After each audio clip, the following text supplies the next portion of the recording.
The quiet hum of Commander Tae-Won Kim's scout ship filled the cabin as he navigated through the asteroid belt. Stars glittered against the black canvas of space as he checked his instruments. The Earth Federation had assigned him to map this uncharted region of the Andromeda Cluster, a routine mission that had so far yielded nothing but space dust and rocks. Tae-Won sighed and stretched in his captain's chair. 6 weeks alone in deep space made even the most seasoned explorer crave human contact. He ran his hand through his short black hair and glanced at the photo of his parents tucked beside his navigation screen. Just another 2 months, he muttered. To himself, a sudden sharp beeping cut through the silence. Tae-Won straightened in his chair, instantly alert. "Computer, identify signal source," he commanded. "Unknown distress beacon. Signal pattern does not match any registered Earth Federation." "Craft," the computer replied in its flat voice. Tae-Won frowned. This far from established space lanes, an unknown signal could only mean trouble or discovery. He adjusted his course toward the signal's origin. "Computer, prepare full sensor sweep and defensive systems check." As his ship changed direction, the asteroid field thinned, revealing a small cratered moon orbiting a gas giant. The distress signal grew stronger as he approached. Through the viewport, he spotted unusual debris scattered across the moon's barren surface. The metal fragments caught the distant sunlight with an odd luminescence he had never seen before. "This isn't human technology," he whispered, excitement building in his chest.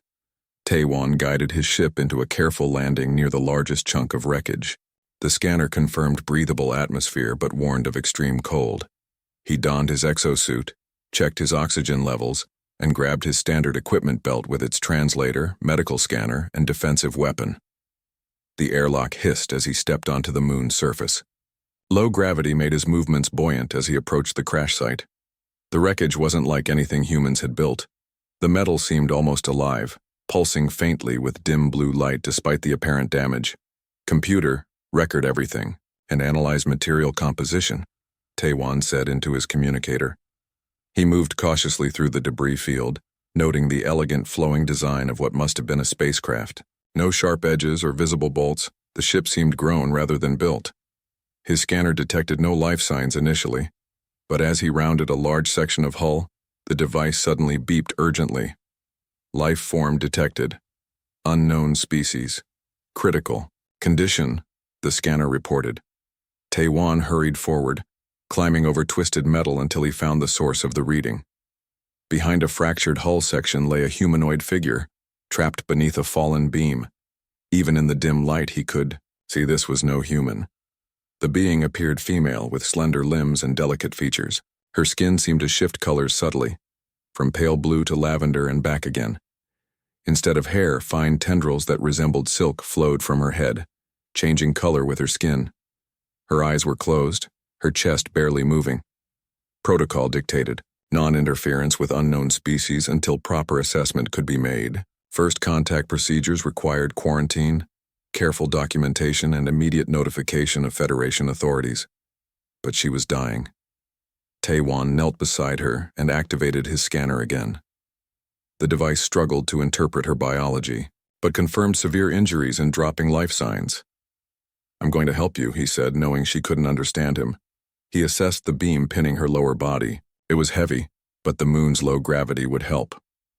Planting his feet firmly, Tae-Won gripped the beam and lifted. His exosuit enhanced his strength just enough to shift the weight. The alien skin flashed a bright purple as the pressure released, suggesting pain. With the beam moved, Tae-Won could see the full extent of her injuries. A deep gash ran along her side, leaking iridescent fluid that must have been her blood. Working quickly, he applied emergency sealant from his med kit, hoping it wouldn't harm her further.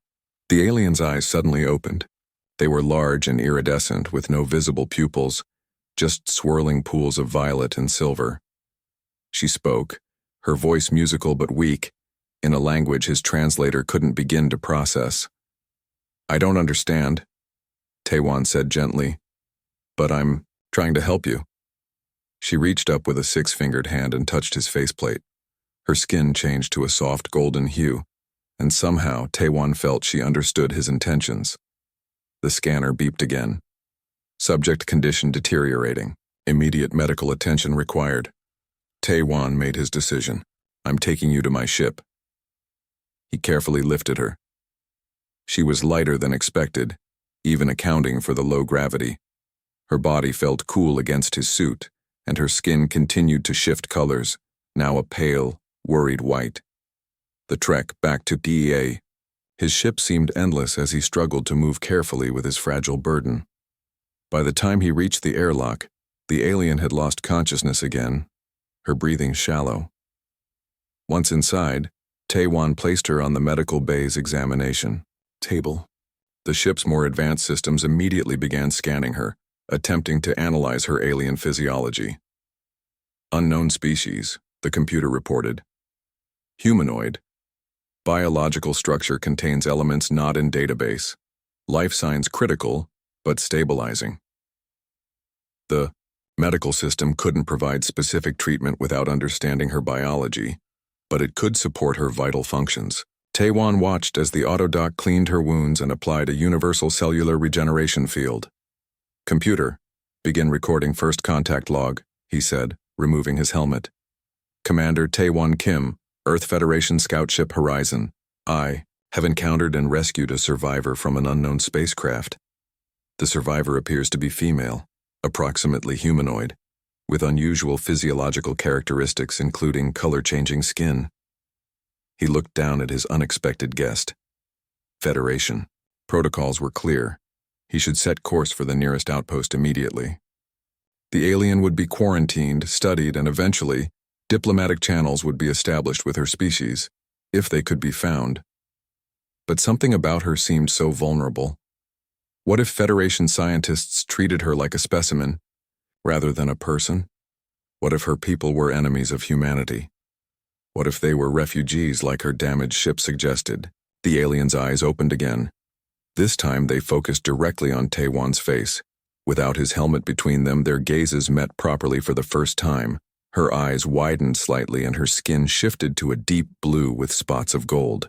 She spoke again, those musical tones filling the small medical bay. Tae-wan smiled, hoping to appear friendly. Hello? I'm Tae-wan, he said, pointing to himself. She watched him for a long moment, then lifted her hand to point at herself. She made a sound like wind through crystal chimes. Nara. Nara, Tae-wan repeated. You're safe now. He wasn't sure if she understood his words, but his tone seemed to comfort her. Her skin shifted to a calmer shade of blue. The computer interrupted the moment. Incoming transmission from Earth Federation Command. Tae-wan hesitated. Once he reported, finding Nara, everything would change. But before he could decide, a warning alarm blared through the ship. Unidentified vessel approaching. Attack trajectory detected. Through the viewport, Tae-wan saw a massive ship with sharp, predatory lines, closing in fast. Nara saw it too.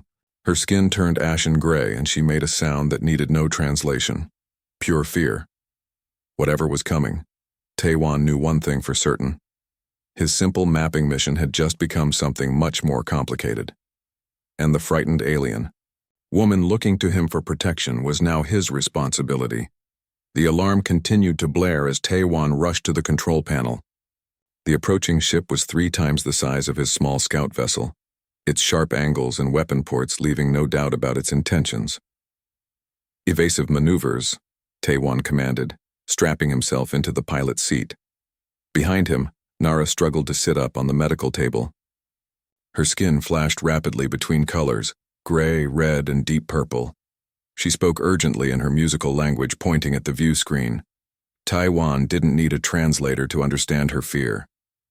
Computer, maximum thrust, plot escape trajectory. Worry. Engines roared as his ship accelerated away from the moon. The larger vessel adjusted course, pursuing them with surprising speed. Incoming transmission, the computer announced. A harsh voice filled the cabin, speaking in a guttural language full of clicks and growls. Nara's skin turned almost white with fear. Computer, can you translate? Tae-wan asked. Working. Language. Patterns partially matched known aggressive species designated Mach in Outer Rim reports. Nara spoke again, this time slower, as if trying to make herself understood. She touched her chest and said her name, then gestured to the view screen and made a slashing motion across her throat. "They want to kill you," Taewon said, understanding her gesture. "But why?" A blast from the pursuing ship rocked them violently. Warning lights flashed across the control panel. "Shield damage at 30%, the computer reported. Unable to withstand direct hit from main weapons." Taewon's mind raced. His scout ship wasn't built for combat. Their only chance was to reach the asteroid field and hide until the mock ship gave up the search. "Hold on," he told Nara, pushing the engines beyond safety limits. The ship shuddered as they dove into the dense asteroid field. Taewon's hands flew across the controls, guiding them through narrow gaps between massive space rocks. The mock ship followed but moved more cautiously due to its size. Another blast caught them, sending Nara tumbling to the floor. Taewon couldn't help her while piloting, but he saw her crawl toward the co-pilot's seat and pull herself up. "Shields at 15%, the computer warned. Nara watched Taewon pilot for a moment, then pointed to a large asteroid ahead. She made a circling motion with her hand, then pointed behind them. "You want me to go around and double back?" Taewon asked. She nodded, her skin now a focused blue. Taewon followed her suggestion, swinging the ship around the massive asteroid and cutting power briefly. The mock ship passed their position, continuing on the expected path. "Good thinking," Taewon said with a smile. Nara's skin rippled with gold flecks, perhaps her way of showing satisfaction. Once they were sure they had lost their pursuers, Taewon set a course away from the asteroid field. They needed somewhere safe to make repairs and figure out their next move. "Computer, find nearest uninhabited planet with breathable atmosphere," he ordered. "Planet suitable for temporary landing located in nearby system. Estimated arrival, 6 hours." Taewon turned to Nara, who was examining the ship's navigation display with obvious interest. Despite her injuries, her eyes were alert and intelligent. "We need to talk," he said. "Computer, prioritize language analysis from subject's speech patterns. Begin basic translation protocol." Over the next several hours, the computer worked to build a simple translation program. Nara seemed to understand what Taewon was trying to do and spoke clearly, repeating words and pointing to objects. By the time they reached the uninhabited planet, a small, forest-covered world, the translator could handle basic communication. Taewon landed the ship in a clearing. Nara looked out at the dense trees with obvious relief. Her skin turned a peaceful shade of green. "Safe here," the translator interpreted her musical speech. "For short time." Taewon nodded. "We need repairs, then we can figure out what to do next." While working on the damaged shield generators outside the ship, Taewon asked the questions that had been bothering him since their escape. "Who are you? Why were those mock attacking you?" Nara's translated response came slowly with many words the computer couldn't process. "I am scientist. My people are Yoon. We study life energy, healing. The mock want our knowledge to make weapons, to conquer." "Your ship was attacked?" "Yes, research vessel, all others is gone." Her skin darkened with grief. "I carry important data. Must reach Yoon Sanctuary." As days passed on the forest planet, their ability to communicate improved rapidly. Nara seemed to have a gift for languages, and the translation program became more sophisticated. Taewon learned that the Yoon were a peaceful species with remarkable biological abilities, including their color-changing skin that reflected their emotions. "Our greatest gift is healing," Nara explained one evening as they sat by a small fire outside the ship. "Yoon bodies repair damage quickly. Our scientists found ways to share this with other species. That's why the mock want your research," Taewon said. "Soldiers who could heal from any wound would be unstoppable." Nara nodded, her skin shifting to a worried blue. "Mock would use gift of life to bring death. Cannot allow." Taewon thought about his orders. He was supposed to map this sector and return to Earth Federation space within 3 months. Helping Nara would mean disobeying those orders and potentially facing court-martial. "My people will want to know about the Yoon," he said carefully. Where I come from, we have rules about contacting new species. Rules good, Nara said. But sometimes heart better than rules. She placed her six-fingered hand over her chest, then reached out to touch Taewan's chest lightly. The simple gesture carried unexpected weight. You saved me when rules said no, she added. Heart chose. The ship's communication system beeped with an incoming message. Taewan went inside to answer it, Nara following close behind. Scout Ship Horizon, this is Earth Federation Command. Your scheduled report is overdue. Respond immediately. Taewan hesitated before answering. This is Commander Kim. Encountered navigation issues and stopped for repairs. Will resume mission shortly. Negative, Commander, new orders. Return to Federation space immediately. Repeat, return immediately. May I ask why? Taewan questioned. There was a pause before the reply came. Intelligence reports indicate hostile activity in your sector. The situation is classified. Acknowledge. Orders and confirm return course. Taewan looked at Nara, whose skin had paled with concern. She understood enough to know what the message meant. Federation Command, I acknowledge receipt of orders. Will update with departure time after completing essential repairs. Horizon out. He shut off the communication system before they could respond. They want you to leave me, Nara said simply. They don't know about you, Taewan replied. If they did, they would take me, study me, take research. Her skin turned a resolute orange. Cannot let any military have this knowledge. Not Mach, not Earth. Taewan nodded slowly. I understand. But we need a plan. That night, as Nara slept in the ship's small guest quarters, Taewan made his decision. His career with the Earth Federation would likely end, but some things were more important than following orders. In the morning, he found Nara outside the ship, her hands pressed against a dying tree. To his amazement, her skin glowed with intense, blue light that seemed to flow into the plant. Before his eyes, the tree's wilted leaves became green and healthy again. Life energy, she explained when she noticed him watching. Small demonstration of what Yoon can do.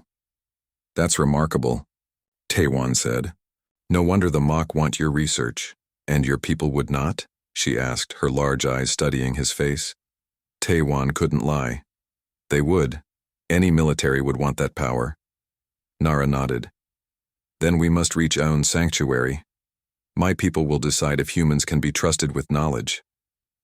I'll take you there, Taewan promised. But we'll need to avoid both the Mach and my own people.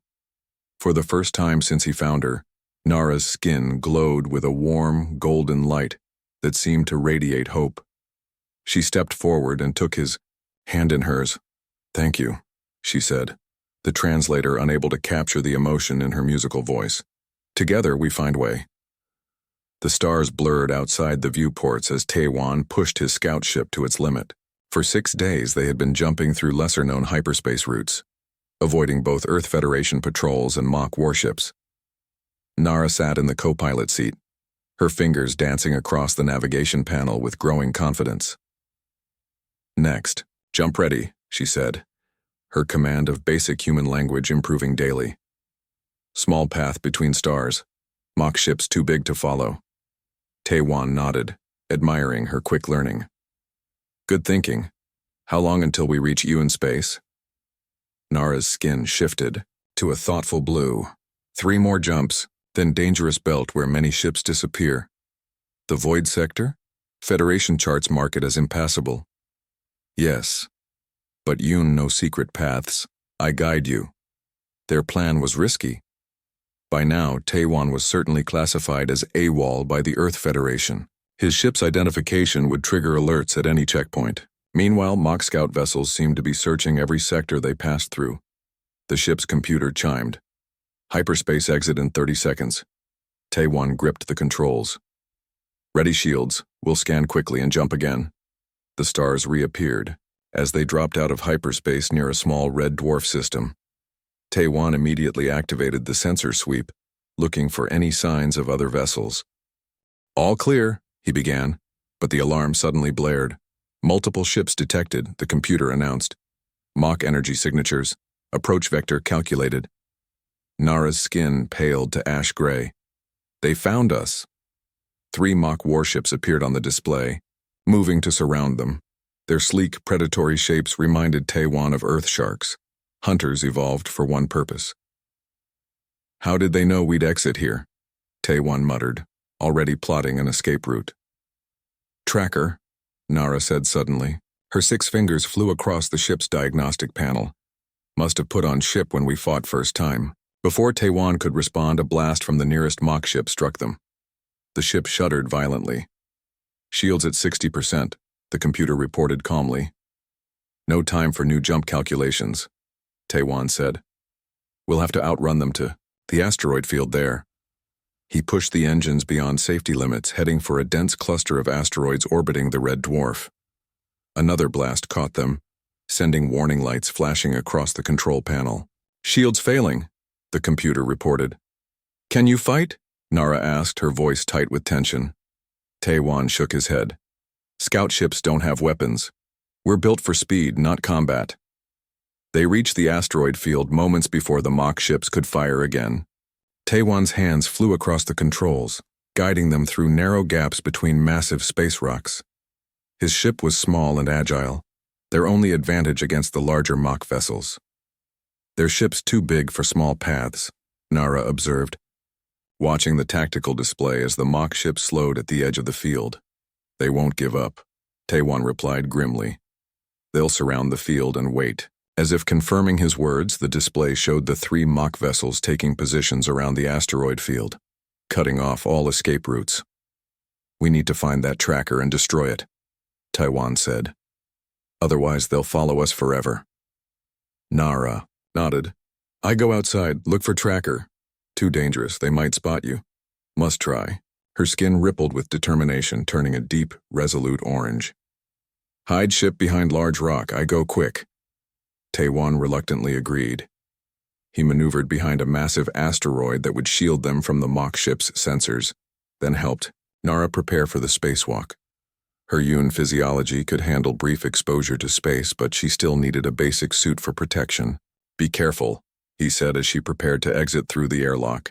If anything goes wrong, get back immediately. Nara's skin flashed briefly with gold specks, her way of showing appreciation. Then she was gone, moving gracefully in the low gravity around the ship's hull. Taiwan watched anxiously on the external cameras. Nara moved methodically, checking every surface of the ship. After 10 tense minutes, she found something near the rear thrusters. A small, dark device attached to the hull. She pointed to it, then made a questioning gesture toward the camera. Taiwan gave her the go-ahead to remove it. Nara carefully detached the device, then pushed away from the ship, throwing the tracker far into the asteroid field. Relief flooded through Taiwan as she returned to the airlock. But before she could reach it, the ship's proximity alarm blared. A small mock shuttle had entered the asteroid field and was heading directly toward them. Nara, hurry! Taiwan shouted over the comm, knowing she couldn't hear him. He watched in horror as the mock shuttle opened fire. Nara dodged the first blast, but the second caught her suit, sending her tumbling away from the ship. Without thinking, Taiwan sealed the cockpit, depressurized the main cabin, and opened the outer bay door. Then he pushed the ship forward, maneuvering toward Nara's drifting form. Another blast from the mock shuttle struck his ship, damaging one of the thrusters. Come on, he muttered, edging closer to Nara. Just a little more. With a final burst, from the remaining thrusters, he positioned the open bay directly in Nara's path. Her body floated inside, and Taiwan immediately closed the bay door and repressurized the cabin. The mock shuttle was closing fast. Taiwan had no time to check on Nara. He had to get them out of firing range. He pushed the damaged ship deeper, into the asteroid field, using the largest rocks as shields. Engine damage critical, the computer reported. Thruster 3 non-functional. The mock shuttle continued to pursue, but its larger size made navigating the tightly packed asteroids difficult. Taiwan used this advantage, leading the shuttle into increasingly narrow passages until finally, a miscalculation sent the mock vessel crashing into a spinning asteroid. The explosion lit up the darkness of space. Taiwan allowed himself a moment of satisfaction before rushing to the cabin where Nara lay motionless on the floor. Her suit was badly damaged, and a dark fluid leaked from a wound in her side. Her skin had turned a pale, sickly blue. "Nara," he called, kneeling beside her. "Can you hear me?" Her eyes fluttered open, their usual bright violet now dim.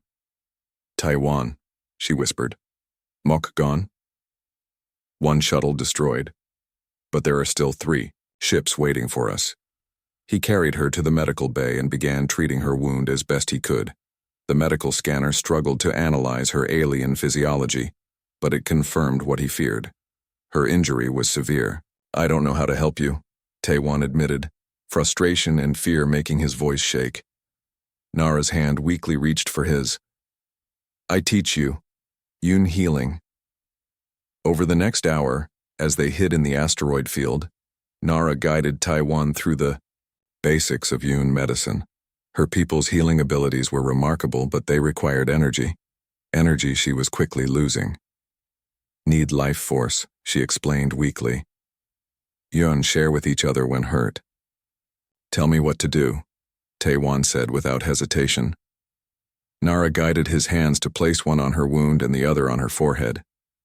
"Think of energy flowing from you to me," she instructed, "like water from high place to low place." Taiwan closed his eyes and concentrated. At first he felt nothing. Then gradually, a strange tingling sensation began in his chest, spreading down his arms to his hands. Where he touched Nara, the feeling intensified. He opened his eyes to see his hands glowing with a soft blue light, the same light he had seen when Nara healed the dying tree. The light seemed to flow from him into her body. Her skin, previously pale and dull, began to regain its luminescence. The process drained him rapidly.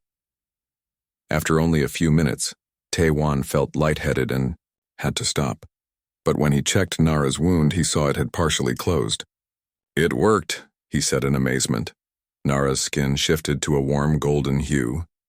"Never before human do this." Her voice was stronger now. "Special connection."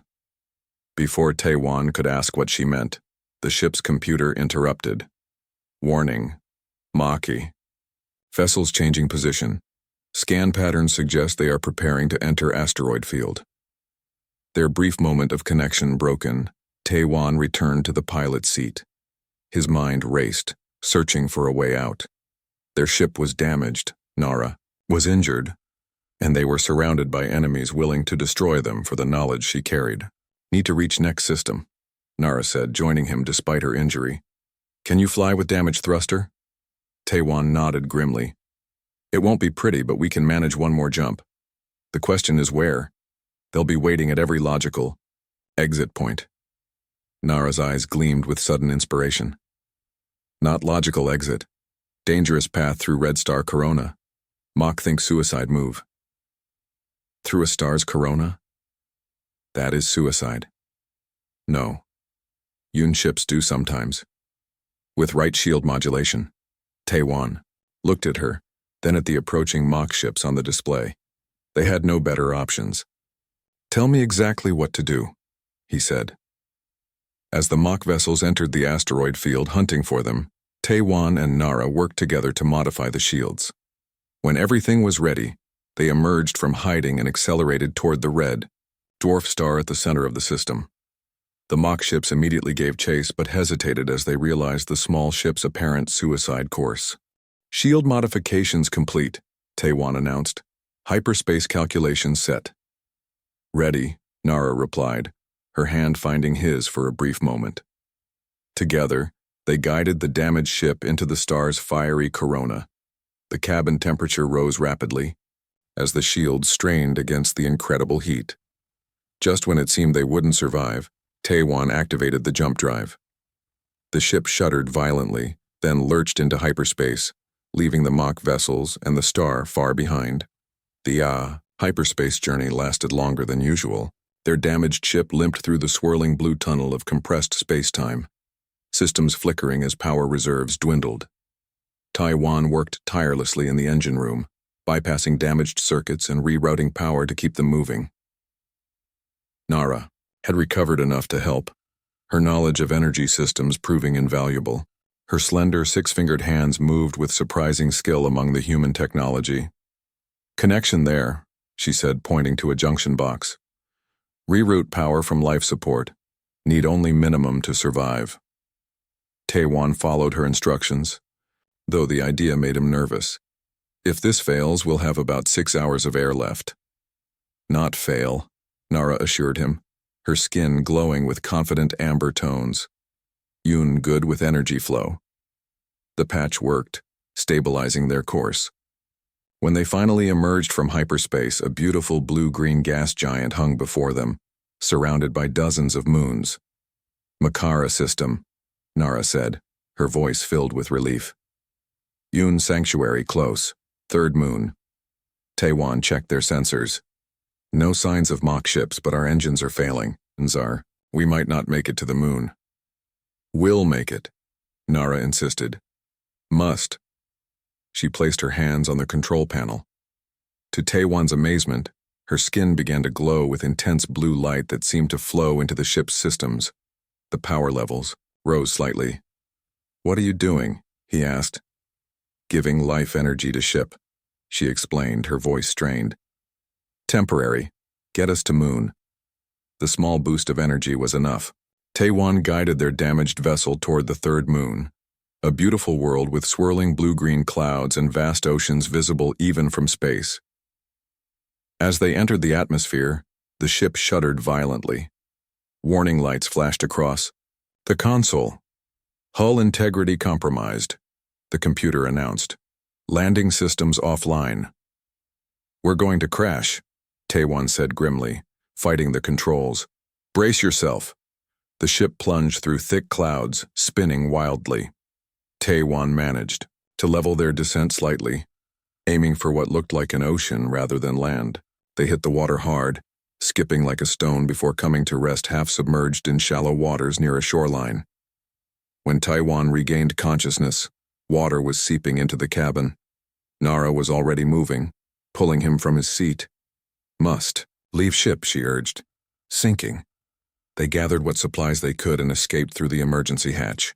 The air outside was surprisingly warm and sweet-smelling, with slightly higher oxygen levels than Earth standard.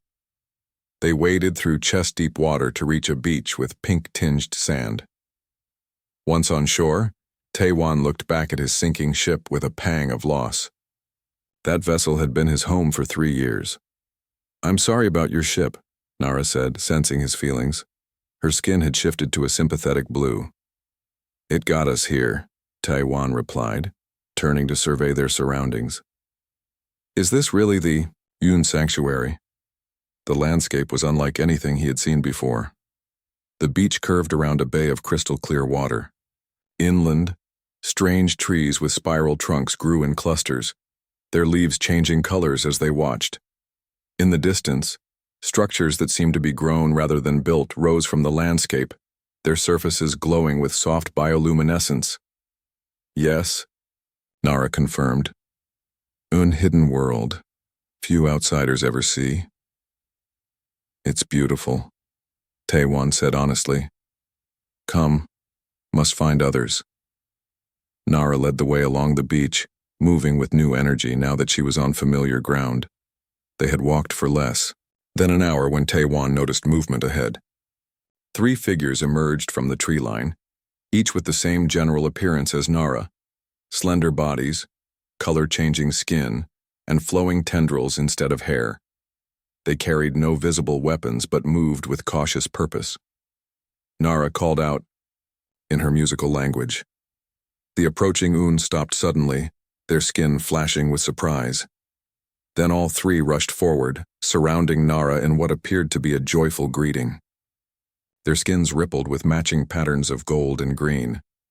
Taewon hung back, suddenly very aware of being the only human on an alien world. One of the Yoon noticed him and stepped away from the group, skin shifting to wary purple. The alien spoke rapidly to Nara, gesturing toward Taewon. Nara's response was firm, her hand reaching back to beckon Taewon forward. "Is safe," she told him.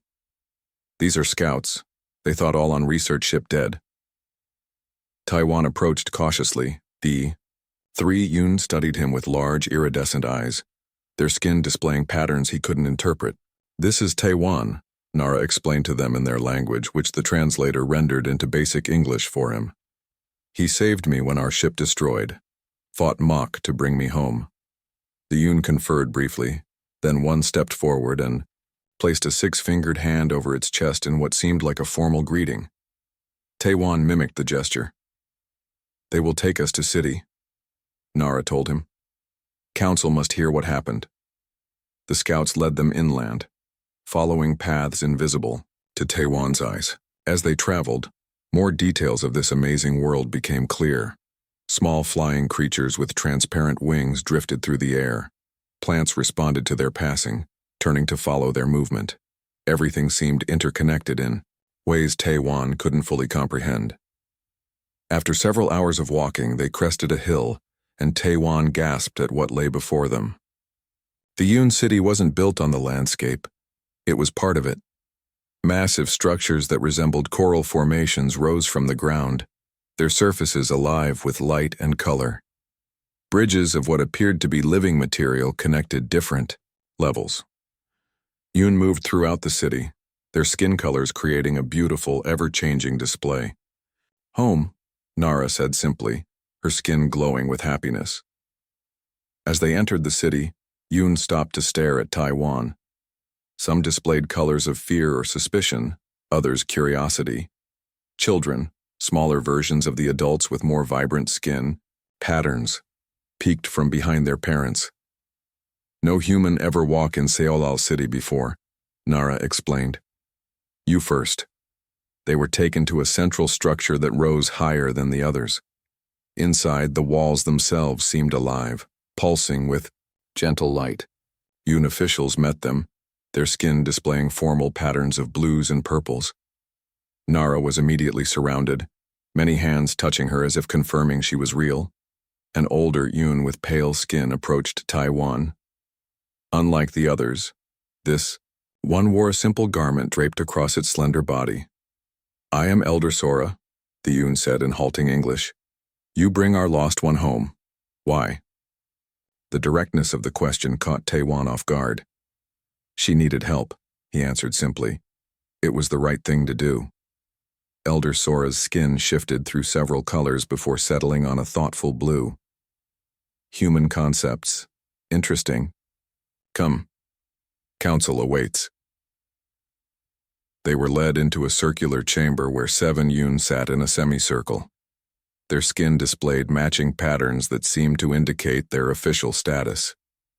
Nara stood before them, explaining what had happened in their musical language. When she mentioned the mock attacks, the council members' skin darkened with concern. Finally, Nara gestured for Taiwan to join her. As he stepped forward, the council members studied him intently. "Show them," Nara said quietly. "Show them what?" "Healing, Bond. What you did to save me." Taiwan hesitated. "I'm not sure I can do it again." "Try," Nara encouraged. She took his hand and placed it on her arm, where a faint scar remained from her injury. Feeling somewhat foolish under the council's watchful eyes, Taiwan closed his eyes and concentrated. He remembered the feeling of energy flowing from his body into hers. At first, nothing happened. Then, gradually, he felt the same tingling sensation begin in his chest. When he opened his eyes, his hand was glowing with blue light where it touched Nara's skin. The council members' reaction was immediate. Their skin flashed with patterns of alarm and wonder. "Impossible," Elder Sora whispered. "Human cannot channel life energy." Nara spoke rapidly to the council. The translator caught only fragments. "Special connection," and "meant to find each other." The council conferred among themselves, their skin shifting through complex patterns as they communicated both verbally and visually. Finally, the central elder addressed Taiwan directly. "You have done what no human should be able to do," the elder said through the translator. "This changes many things." "Is that good or bad?" Taiwan asked cautiously.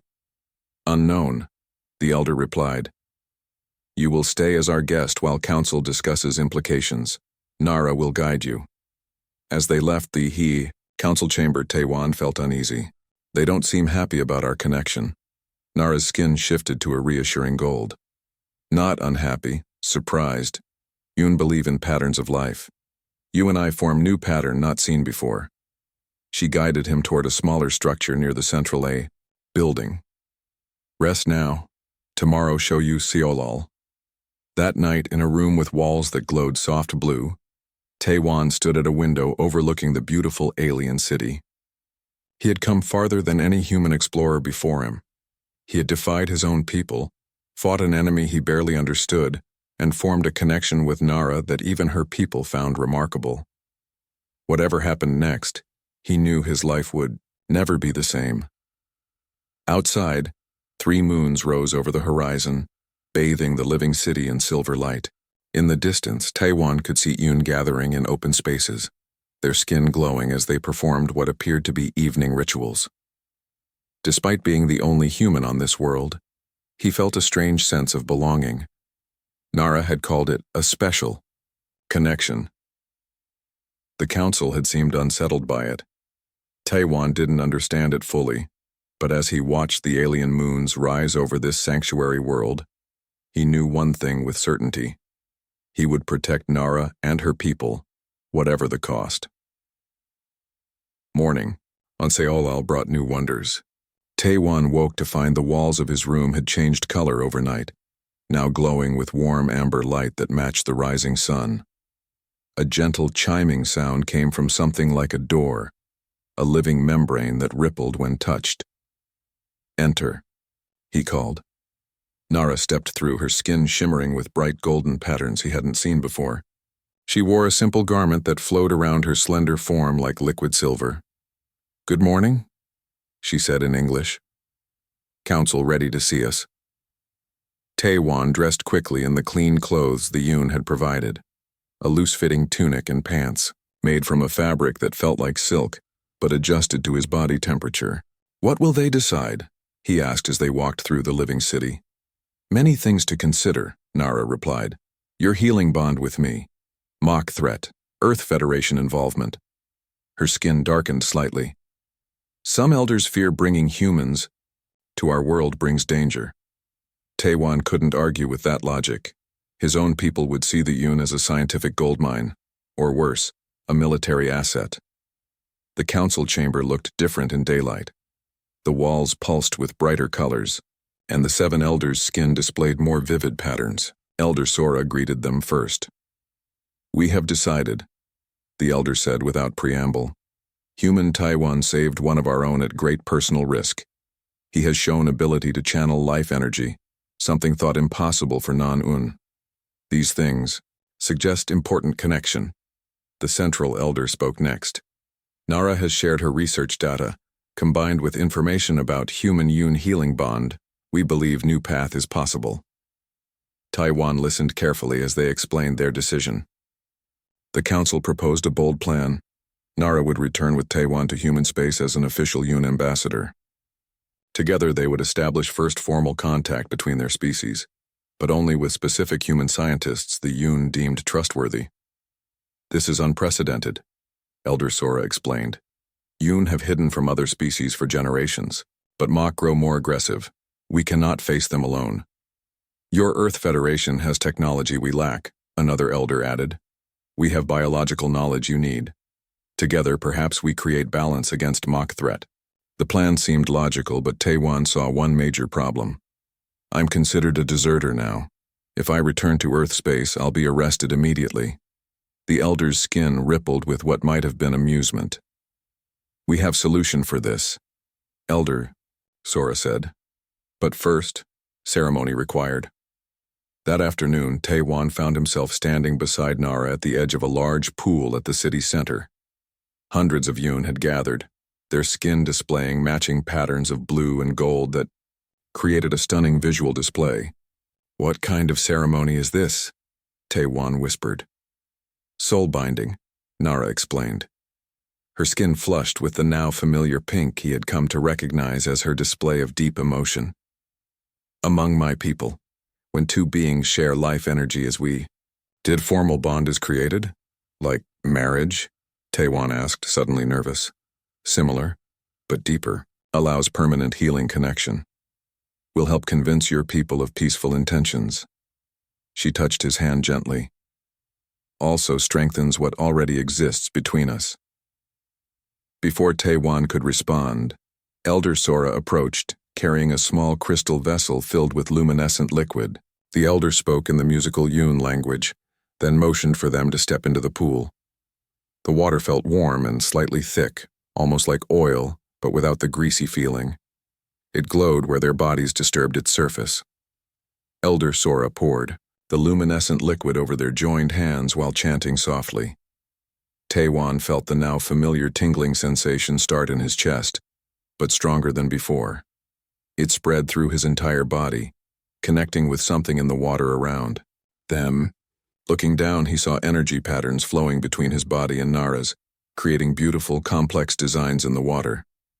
Nara's skin glowed with intense patterns, brighter than he had ever seen. Through their strengthening bond, he could feel her emotions, joy, hope, and something deeper he couldn't quite name. When the ceremony ended, Taewon felt different, more aware of Nara's presence even when not looking at her. A warm connection hummed between them, subtle but undeniable. The bond is complete, Elder Sora announced. First human Yoon soul binding in history. The gathered Yoon's skin flashed in, synchronized patterns, their version of applause, Taewon realized. That evening, during the celebration feast, Nara explained the council's plan in greater detail. The Yoon had salvaged a small ship capable of reaching Earth space. They would carry special credentials that should prevent Taewon's arrest.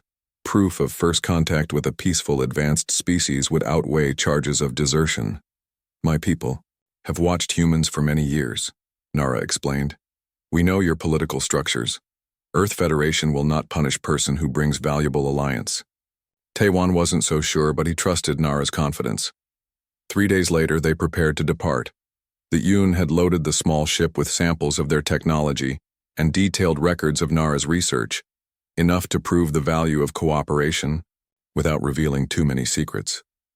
As they made final preparations, Elder Sora approached Taewon privately. Soul binding is sacred among Yoon, the elder said. Not done lightly. I understand, Taewon replied, though he wasn't entirely sure he did. No, you do not, yet. The elder's skin shifted to a color Taewon hadn't seen before. A deep midnight, blue with sparks of white light like stars. Bond grows stronger with time. Will change both of you, neither fully human nor fully Yoon. What does that mean? Taewon asked. You begin to sense her thoughts already, yes? Feel emotions not your own? Taewon nodded. Since the ceremony, he had occasionally caught glimpses of Nara's feelings, brief flashes of memory that weren't his. This is only beginning, Elder Sora continued. In time, you share more, perhaps even share lifespan. The implications stunned Taewon. Yoon lived much longer than humans, centuries rather than decades. Why tell me this now? To prepare you. Path ahead difficult. Some humans will fear what you become. Some Yoon already fear what Nara sacrificed. The elder touched Taewon's forehead gently. But Council believes your bond may save both our peoples. The journey back to human space would take 2 weeks in the small Yoon vessel. As they departed from Seolal, Taewon watched the beautiful living city fade from view. Beside him, Nara operated the ship's unusual controls, crystal interfaces that responded to touch and thought. Are you afraid? He asked her. Nara's skin shifted through several colors before settling on a determined orange. Yes, but also hopeful. Through their bond, Taewon felt her complex emotions, fear of rejection by humans, worry for her people's future, but overriding everything, a steady confidence in their connection. What exactly did that ceremony do to us? He asked. Nara turned to face him fully. Soul binding connects life energy. Ancient Yoon practice, but never done with human before, creates permanent path between us. And what happens now? Her skin glowed with the special pink that he now recognized as being reserved only for him. We change together, learn together, find new way forward. As their ship accelerated into hyperspace, Taewon reflected on how much had changed in such a short time. He had left Earth as a simple scout following orders and mapping stars. Now he returned as something unprecedented, a human bonded to an alien, carrying knowledge that could reshape relations between species. Whatever challenges awaited them in human space, they would face them together. Through their bond, he felt Nara's hand find his, her 6 fingers intertwining with his 5. No words were needed. On the navigation display, Earth's coordinates blinked steadily. Home, but a home that would never be the same again. Ahead lay diplomatic battles, scientific discoveries, and the looming threat of the Mach. Behind them lay Seolal, a sanctuary they could return to if all else failed. Between them flowed something new in the universe, a connection that transcended species, a bond neither had expected but both now cherished. As the ship hurled through hyperspace, Taewon felt no regret for the choice he had made that day when he found a dying alien girl among the wreckage of her ship. Some decisions reshaped destinies. Some connections were worth any risk. Through their bond, he sensed Nara's agreement with his unspoken thoughts. Her skin glowed with warm golden light as she smiled at him, her large eyes reflecting the hyperspace, patterns that carried them toward an uncertain but shared future. The end.